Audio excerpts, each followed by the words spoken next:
Karena Nabi SAW sudah ingatkan malam hari, berperanglah seperti berperangnya Asim. Maka mereka berempat ini komitmen untuk datang untuk menyerang pemegang benderanya Quraisy. Maka dia pada saat itu berteriak di kancah peperangan sambil mengatakan, siapa yang bisa mendatangkan kepadaku kepalanya Asim, maka aku akan bayar dengan 100 ekor unta plus lagi batok kepalanya itu nanti aku akan pakai minum khamr. Setelah minum khamr, na'udzubillah, aku akan isi dengan emas, penuhi dengan emas untuk dia, untuk pembunuhnya. Maka semua anak muda semangat pada saat itu, orang Quraisy ingin mencari mana Asim.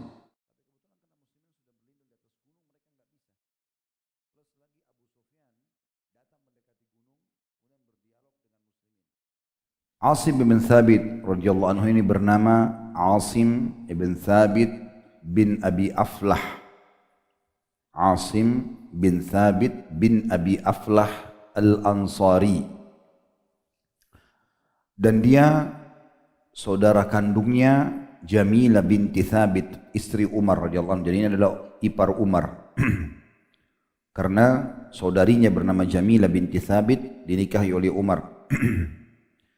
Abi Aflah sendiri, kakeknya Asim bin Thabit bin Abi Aflah, itu jalur nasabnya adalah bin Ismah bin Nu'man. Dan kalau kita mau lanjut, nasabnya adalah Asim bin Thabit bin Abi Aflah, kemudian bin Ismah bin Nu'man bin Malik bin Amad bin Tabi'ah bin Zaid bin Malik bin Auf bin Amr bin Auf bin Malik. Jadi ini memang namanya ada beberapa terulang. Al-Ansari Al-Ausi, atau dari suku Ansar, tepatnya Al-Aus. Bagi teman-teman yang belum sempat catat, insya Allah bisa didengarkan nanti ulangan cuplikannya. Dan dia berjulukan Abu Salman atau Abu Sulaiman. Dan Asim ini adalah kakeknya Asim bin Umar bin Khattab. Dalam arti kata ada anaknya Umar yang bernama Asim, yang merupakan kakeknya juga Umar bin Abdul Aziz. Asim ini adalah salah satu sahabat yang terkenal dengan keberaniannya, juga bagaimana kejujurannya dalam beriman kepada Allah dan Rasulnya, serta ditutup hidupnya oleh Allah Subhanahu wa Ta'ala dengan mati syahid. Kita akan mulai kisahnya, teman-teman sekalian. Mohon maaf, saya sanjut dulu. Ibunya tadi itu adalah nasab dia, sementara ibunya bernama Syamus binti Abi Amir bin Saifi Ad-Dubayyah. Syamus binti Abi Amir bin Saifi Ad-Dubayyah. Anak-anaknya ada bernama Salman, ada juga mengatakan namanya Sulaiman, dan ada Muhammad. Dua anaknya ini, kemudian istrinya Hindun binti Malik. Dan pada saat dia hijrah ke Madinah, atau pada saat orang-orang Mekah hijrah ke Madinah, diantaranya Abdullah bin Jahash radhiyallahu anhu, dipersaudarakan oleh Nabi SAW dengan tokoh kita ini, Asim ibn Thabit. Karena dia dari Madinah, Abdullah bin Jahash dari Mekah. Awal kisahnya teman-teman sekalian adalah kalau ditemukan di penjelasan para ulama berhubungan dengan Asim ini, lebih banyak fokus kepada kisah setelah atau bermula dari perang Badr sampai perang Uhud dan sedikit setelah Uhud. Karena setelah perang Uhud beberapa waktu terbunuhlah Asim mati syahid radhiyallahu anhu. Jadi awal kisahnya sebagaimana sudah sering kita ceritakan masalah perang Badr, kalau dia adalah perang pertama dalam Islam yang besar, bahkan Allah menamakan dalam surah Al-Anfal dengan Yaumu Furqan, hari pembeda mana kebenaran dan kebatilan. Dan Allah lah yang mengatur strategi perang Badr. Ya, karena Allah SWT mengatakan dalam surah Al-Anfal, A'udzubillahi minasyaitonirrajim, walau tawa'adtum lakhtalafum fil mi'ad. walakin liyaqdi Allah amran kana maf'ula. Kalau kalian janjian untuk berperang, maka tidak akan terjadi. Tapi Allah memang sudah mengatur sesuatu yang harus terjadi. Maka 314 orang keluar dari Madinah bersama Nabi SAW menghadapi 1000 orang pasukan Quraisy. Walaupun tujuan awalnya adalah menghadapi kafilah dagang Quraisy yang hanya dijaga oleh 40 orang. Tapi dengan hikmah Allah Subhanahu Wa Taala, kalau kita gambarkan misalnya Mejah ini adalah bukit, ada sebuah gunung di Badr, maka ada sisi yang lebih dekat dengan Madinah, dikenal dengan Udwatid Dunya, dan ada sisi sebelahnya gunung, itu dikenal dengan Udwatil Quswa, artinya tempat yang lebih jauh dari Madinah. Allah Subhanahu wa taala menggambarkan id antum bil udwatid dunya, ingatlah pada saat kalian berada di sisi lebih dekat dengan Madinah, wahum bil udwatil quswa, dan mereka orang-orang pasukan Quraisy berada di sebelah sisi gunung. Tapi mereka tidak saling tahu satu sama yang lain. Allah sudah mengatur itu.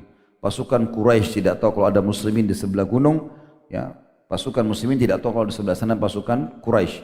Tetap muslimin berharap bisa mengejar kafilah. Dan Allah mengatakan warrakbu asfala minkum. Sementara kafilah yang kalian kejar sudah lolos, berada di dekat kalian atau di bawah kalian, karena ini di lokasi lebih tinggi. Akhirnya Allah SWT membuat kafilah Abu Sufyan lolos dengan hikmahnya, lalu bertemulah dua pasukan ini. Di malam itu, besok akan terjadi peperangan, Allah Subhanahu Wa Taala menginformasikan kepada Nabi SAW kalau pasukan Quraisy sudah ada di sebelah. Beritahukan kepada muslimin. Maka Nabi SAW bermusyawarah dengan para sahabat, bagaimana pendapat kalian? Abu Bakar berdiri mengatakan, ya Rasulullah, Anda perintahkan apapun kami akan ikut. Anda suruh kami melawan pasukan Quraisy, kami lawan. Anda suruh kami menyerang, mengejar kafilah, kami lakukan. Anda juga menyuruh kami balik ke Madinah, kami lakukan. Pokoknya kami ikut saja. Maka Nabi SAW berterima kasih. Abu Bakar dulu, Umar berdiri, Umar mengucapkan yang sama. Terus saja sahabat dari Muhajirin berlomba-lomba berdiri, Nabi SAW selalu berterima kasih sama mereka, sampai akhirnya orang-orang Ansar berdiri lalu mengatakan, ya Rasulullah, Anda terus mengulangi minta pendapat seakan-akan Anda bermaksud kepada kami, orang-orang Ansar. Kata Nabi SAW, benar, karena orang-orang Ansar tidak punya emosional dengan Quraisy, sementara orang-orang Muhajirin punya emosional karena tadinya di Mekah mereka disiksa. Maka ada perasaan ingin membalas Quraisy, tapi orang Madinah nggak ada kesalahannya, nggak ada cekcok yang sama orang Mekah. Mereka harus perang sekarang dengan agama yang baru mereka anut. Maka para sahabat pun dari Ansar dengan mulia mengatakan, diantaranya Sa'ad bin Ubadah radhiyallahu anhu mengucapkan kalimat mulia, mengatakan, ya Rasulullah, kalau Anda memerintahkan kami untuk masuk ke dalam lautan, kami akan ikut bersama Anda. Maka Nabi SAW sangat gembira lalu mengatakan, terimalah berita gembira, kalian akan mendapatkan kedua kebaikan. Kalau bukan mendapatkan kafilah, kita ada rampasan perang, atau kita akan menghadapi pasukan mereka dan mereka tetap akan kalah. Ringkas cerita, malam itu pun Nabi SAW menggambarkan atau menanyakan kepada para sahabat, karena mereka belum terlalu pengalaman berperang. Maka Nabi SAW tanya, kira-kira bagaimana cara berperang kalian? Satu persatu Nabi tanya, si fulan cerita, si fulan cerita, si fulan cerita. Begini ya Rasulullah, begini ya Rasulullah, begini ya Rasulullah. Nabi SAW biasa saja sampai tiba ke tokoh kita ini, Asim bin Thabit radhiyallahu anhu. Lalu Nabi SAW tanya, kira-kira ya, seperti apa menurut kau hai Asim? Maka Asim mengucapkan kalimat yang akhirnya menyebabkan Nabi SAW memuji itu. Dia mengatakan, ya Rasulullah, kalau seandainya musuh masih jauh, dalam sebuah riwayat dijelaskan kurang lebih 200 hasta, ya, maka aku akan menggunakan anak panahku. Kalau masih jauh, aku akan gunakan anak panah supaya mereka mati sebelum sampai. Tapi kalau mereka lolos, mereka mulai mendekat, dan itu cukup untuk aku lempar tombak atau lembingku, maka aku akan gunakan untuk melempar lembing dan tombakku. Lalu kalau mereka lebih dekat lagi, yang sudah berpapasan antara aku sama musuh, maka aku akan memainkan pedangku. Lalu tiba-tiba Nabi SAW menanggapi apa yang dikatakan oleh Asim. Sahabat yang lain tidak. Kata Nabi SAW untuk memberikan panduan kepada seluruh pasukan, hakadha nuzilat al-harb, man qatala falyuqatil kitala Asim. Kitala Asim. Begitulah seharusnya cara berperang, atau begitu kita diperintahkan untuk berperang. Dan siapa yang ingin berperang besok nih Badr, maka ikutilah cara berperangnya Asim. Seakan-akan Nabi SAW memberikan isyarat, apa yang Asim buat besok ikuti. Tentu ini punya makna. Maknanya adalah kalau orang berperang, kalau yang sudah berperang sama musuh, jangan diam. Saatnya terus menyerang. Ya. Sebagaimana juga ada pepatah mengatakan sebaik-baik pertahanan adalah penyerangan, gitu kan? Nabi SAW mengajarkan itu kepada umatnya, menyerang saja. Kalau masih jauh pakai panah, begitu sudah dekat gunakan lembing dan tombak, dekat lagi baru pakai pedang. Gitu. Dan ini adalah strategi yang sangat baik, dan Nabi SAW mengatakan begitulah kita diperintahkan. Dan ini disebutkan dalam kitab Al-Isabah, ditulis oleh Al-Hafidh Ibnu Hajar jilid 3 halaman 461. Yang jelas teman-teman sekalian, terjadilah peperangan pada saat itu, dan dengan kuasa Allah Subhanahu wa taala sebelum peperangan, setelah Nabi SAW mengatakan peranglah seperti caranya Asim, sahabat istirahat malam itu, dan kuasa Allah Subhanahu wa taala, gunung yang pemisah ini dua-duanya turun hujan dari langit, dua sisi turun hujan, tapi di tempat pasukan Islam gerimis saja, hujan yang halus kan. Jadi hujannya itu saking halusnya air hujan yang turun itu, lembutnya, sampai membuat para sahabat ngantuk. Sementara di tempat pasukan Quraisy turun hujan lebat, banjir, sehingga membuat baju mereka semua basah, tanah-tanah mereka becek, mereka tidak bisa tidur malam itu. Jadi saking nyamannya sahabat istirahat malam itu, sampai salah seorang antara mereka ditugaskan berjaga-jaga mengatakan, aku sempat berjaga-jaga dan tertidur sampai 10 kali pedangku jatuh. Karena nyamannya dia tidur gitu. Dan pada malam itu semuanya tertidur dengan hikmah Allah Subhanahu wa taala, sementara pasukan Quraisy tidak ada yang tidur semalam suntuk. Ini sudah bentuk kekalahan bagi mereka. Kemudian juga karena hujan cuma gerimis, di tanah yang ada kaum muslimin jadi lembut tanah itu. Bukan dia jadi becek, tidak juga kering sehingga menjadi berat orang untuk melangkah. Padang pasir itu kalau kering tidak ada air sama sekali, agak keras tanah. Maksudnya dia kerasnya itu berat. Kalau kita lewat sering masuk ke sepatu lah, apalah jadi berat. Maka di lokasi muslimin tidak. Orang-orang Quraisy sudah mengantuk, mereka berat, bajunya basah semua, tangannya becek yang dia harus langkahi. Kemudian bertemu dengan pasukan muslimin. Ringkas cerita, Allah SWT dengan kuasanya memenangkan peperangan. Memberikan kemenangan pada saat itu 314 orang, yang mati syahid sekitar 60, sisanya memenangkan peperangan, sementara Quraisy meninggal. Mayoritas tokoh-tokoh mereka termasuk Abu Jahal, Umayyah bin Khalaf dan tokoh-tokoh yang lain terbunuh pada saat itu. Dan tersebarlah berita Nabi SAW menyampaikan malaikat telah turun di perang Badr dan seterusnya. Menang peperangan. Dan salah satu yang ikut dalam perang Badr adalah Asim. Yang kita sudah tahu, sering kita sebutkan, nanti kita jelaskan dalam Durus wal Iban. Orang yang hadir di Badr ini punya kedudukan tersendiri. Setelah itu orang-orang Mekah sedih. Abu Sufyan secara khusus, karena waktu itu tinggal dia sendiri, orang yang dituakan di Mekah yang masih hidup, karena dia pimpin kafilah lolos. Sisanya semua yang selevel dengan dia mati, nggak ada yang hidup, terbunuh di Badr semuanya. Maka dia bilang sama orang-orang Mekah, jangan pernah ada yang sedih, kita harus berperang, dan jangan tunjukkan kepada umat Islam kalau kita ini lemah. Dibentuklah, dimotivasilah pasukan, dia keluarkan hartanya sampai terbentuk 3.000 orang pada saat itu yang siap menyerang Madinah. Badr tahun 2 Hijriah, Uhud tahun 3 Hijriah.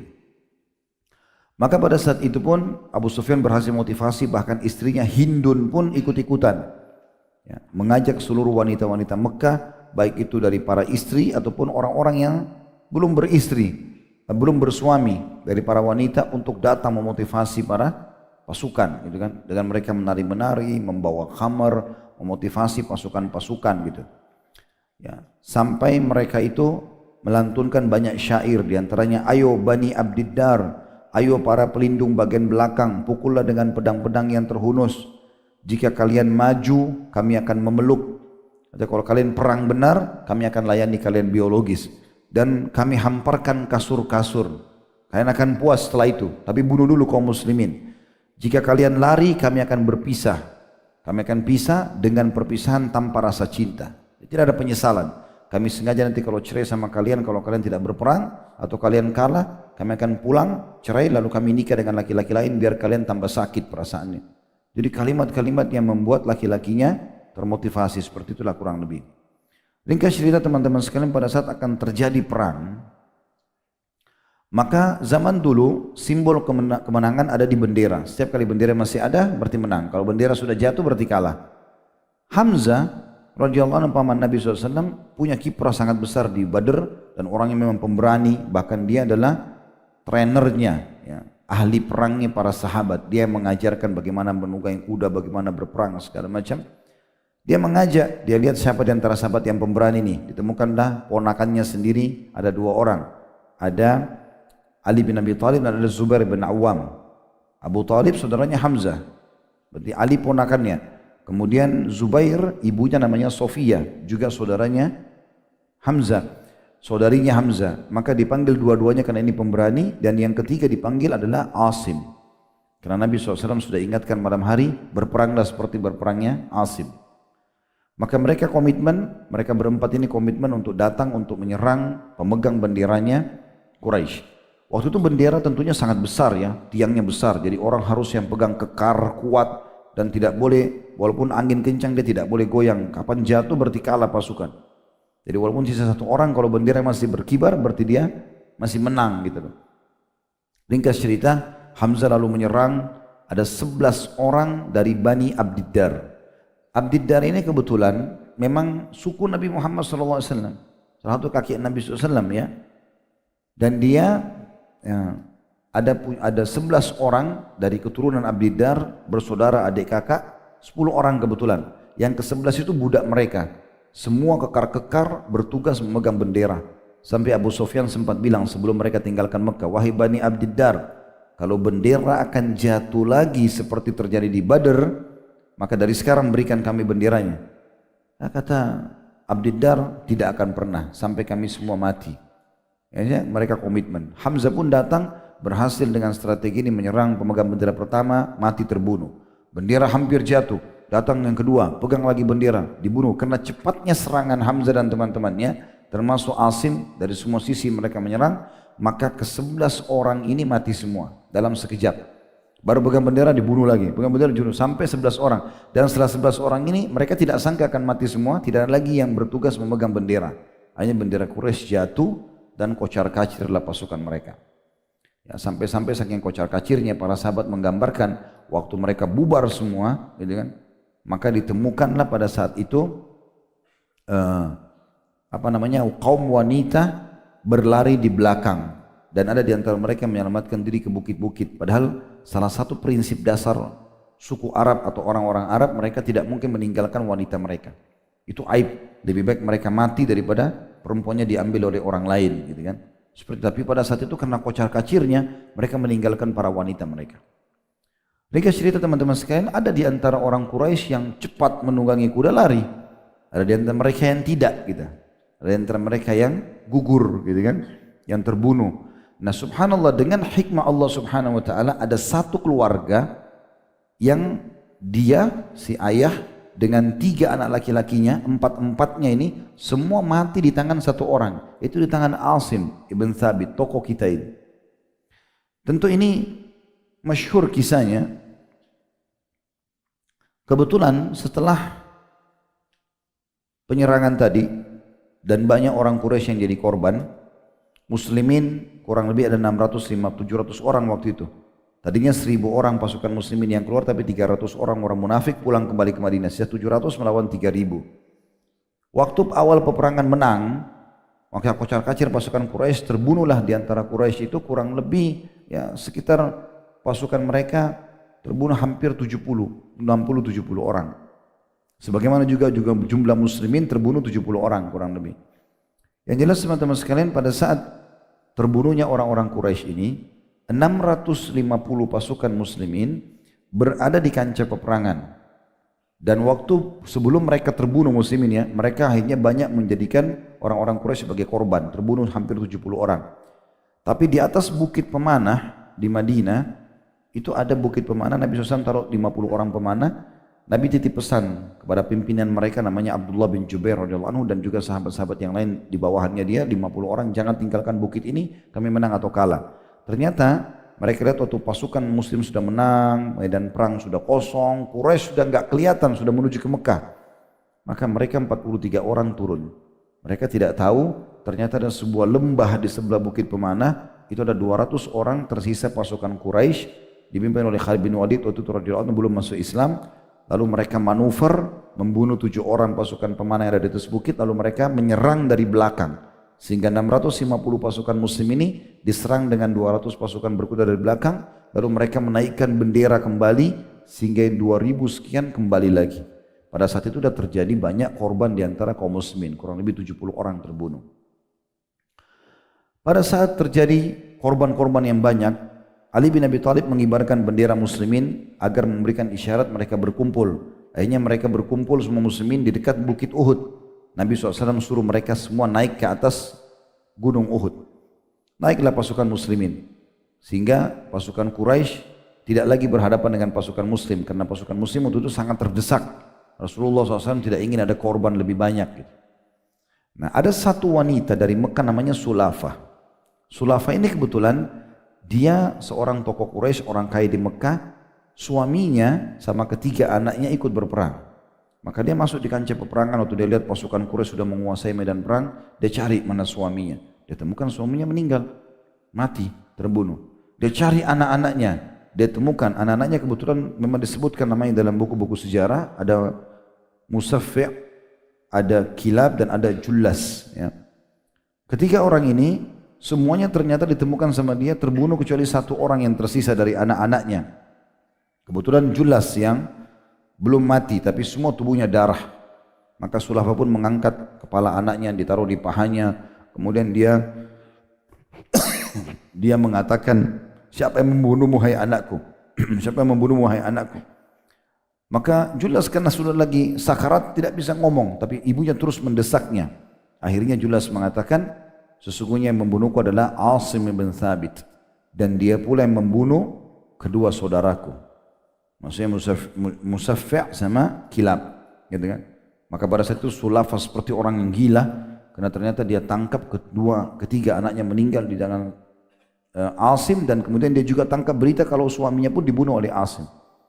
Maka dia pada saat itu berteriak di kancah peperangan sambil mengatakan, siapa yang bisa mendatangkan kepadaku kepalanya Asim, maka aku akan bayar dengan 100 ekor unta plus lagi batok kepalanya itu nanti aku akan pakai minum khamr. Setelah minum khamr, na'udzubillah, aku akan isi dengan emas, penuhi dengan emas untuk dia, untuk pembunuhnya. Maka semua anak muda semangat pada saat itu, orang Quraisy ingin mencari mana Asim. Tapi kebetulan karena muslimin sudah berlindung di atas gunung, mereka nggak bisa. Plus lagi Abu Sufyan datang mendekati gunung, kemudian berdialog dengan muslimin. Panjang, saya ringkaskan ceritanya. Dia mengatakan intinya, hari ini kami menang sebagaimana kalian menang di Badr, dan ada mutilasi terjadi di pasukan kalian bukan perintah saya, itu mereka sendiri yang lakukan, maka jangan salahkan saya. Quraisy pun pulang, pasukan pun pulang semua.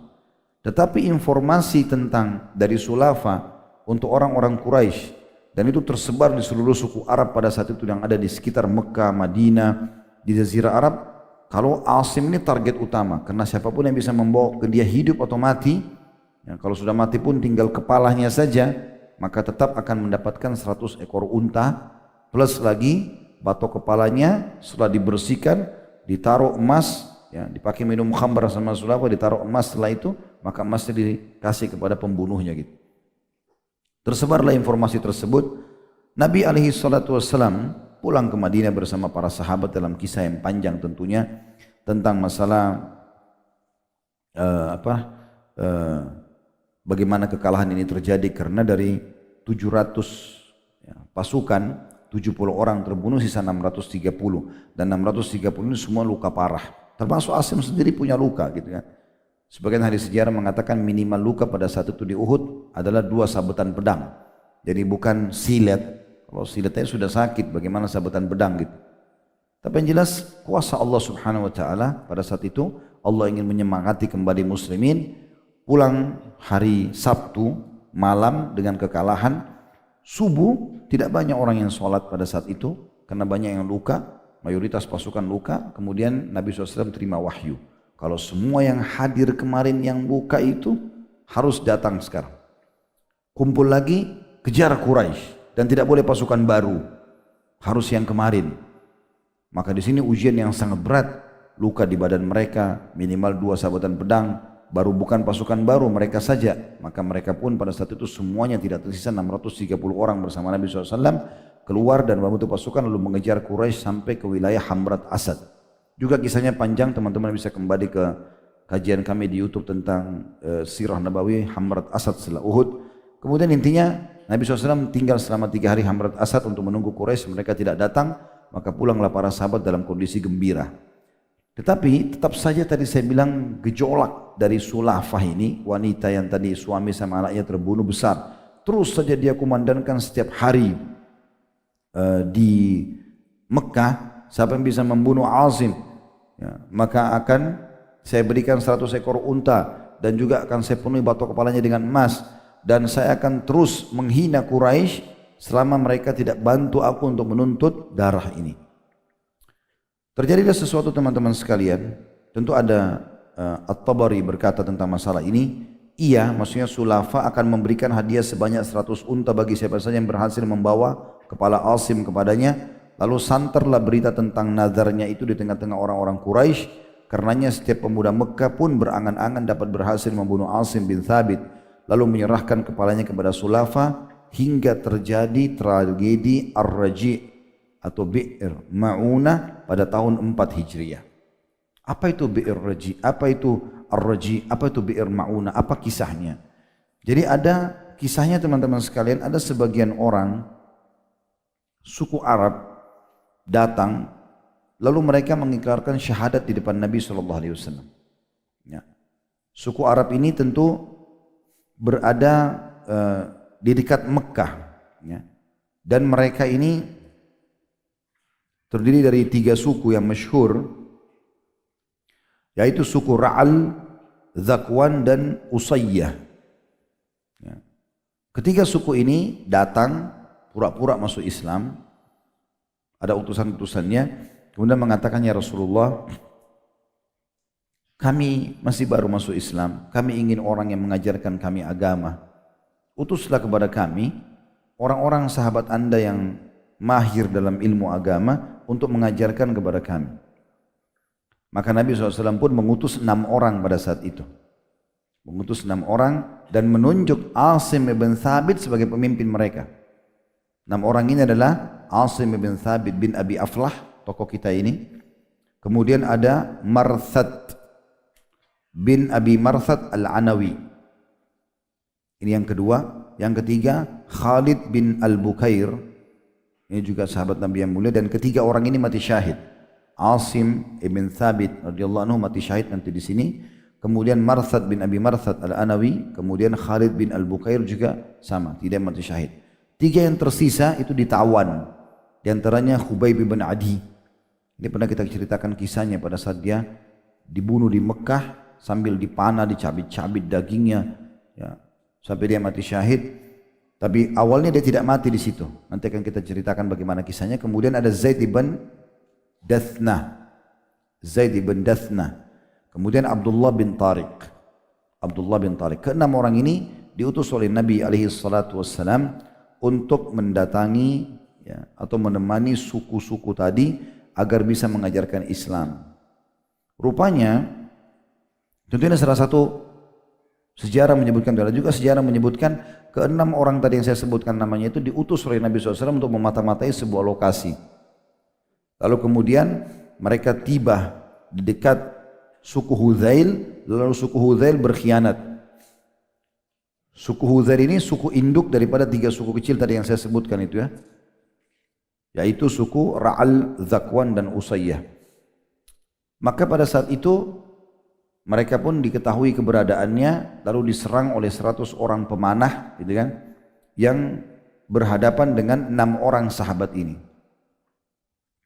Kalau kisah tadi yang awal saya bilang, mereka pun di tengah jalan, tiba-tiba suku-suku ini mengatakan, sesungguhnya kami tidak masuk Islam dengan benar, tapi kami murni akan menjadikan kalian 6 orang ini sebagai tawanan, maka serahkan diri kalian. Nah, pada saat itu ada 3 sahabat yang sepakat tidak mau menyerahkan diri sama orang kafir. Mereka tahu ternyata ini adalah para pengkhianat, yaitu Asim sendiri tokoh kita bin Thabit radhiyallahu anhu, Marthad bin Abi Marthad al-Anawi dan Khalid al-Buqair radhiyallahu anhu ini yang tidak mau menyerahkan diri. Yang paling mengotot adalah Asim, tokoh kita ini. Dia betul-betul mengatakan, aku telah bersumpah tidak akan setelah masuk Islam tidak akan pernah, ya, agar tidak pernah Allah menyentuhkan kulitku dengan orang kafir. Jadi dia bersumpah begitu, dia minta kepada Allah agar jangan sampai dia ya tersentuh dengan orang-orang kafir. Diceritakan oleh Umar bin Khattab radhiyallahu anhu, beliau mengatakan, Allah subhanahu wa ta'ala senantiasa menjaga seorang hamba yang beriman. Asim pernah bernazar dan bersumpah atas nama Allah untuk tidak disentuh oleh orang musyrik pun semasa hidupnya selama-lamanya. Maka Allah subhanahu wa ta'ala menahannya dari hal itu setelah wafatnya, sebagaimana dia telah melindungi dirinya dari hal itu semasa hidupnya. Karena terjadi sesuatu, akhirnya yang terjadi pada saat itu, Asim dengan temannya, ya, yang 3 orang tadi, Khalid bin Buqair dan juga ya, Marthad bin Abi Marthad, 3-tiganya sepakat, kata Asim, saya demi Allah tidak akan menyerahkan diri saya, kita melawanlah 3 orang ini. Sampai akhirnya terbunuh mati syahid. Dan waktu itu kebetulan suku Huzail tidak tahu kalau yang mana Asim. Mereka tidak tahu. Sampai akhirnya mereka mendesak 3 orang yang tersisa untuk mengakui. Ya. Akhirnya 3 orang itu ditawan dan mereka tahu dari 3 yang tersisa kalau ada Asim di antara salah satunya, ditunjuklah Asim itu. Maka mereka pun bergembira pada saat itu karena mereka fikir mereka bisa dapat 100 ekor unta dari Sulafa. Kemudian mereka juga akan dapat emas sepenuh batok kepalanya Asim, gitu kan? Apalagi Asim sudah mati, terbunuh gitu. Kuasa Allah subhanahu wa ta'ala waktu mereka datang untuk memenggal kepala Asim yang sudah mati, maka tiba-tiba Allah datangkan lebah. Dan lebah ini memenuhi seluruh tubuhnya Asim. Mereka tidak bisa lihat sedikit pun satu sisi dari tubuhnya Asim. Mereka tidak tahu mana bedanya antara kepala sama kaki. Jadi bukan lebah itu mengerumuni bentuk seperti manusia, tapi berbentuk seperti kotak. Sehingga mereka tidak pernah tahu yang mana kepala, mana kaki. Mereka tidak bisa itu. Mereka berusaha mengusir lebah-lebah itu tidak pindah. Terbang sedikit kembali lagi.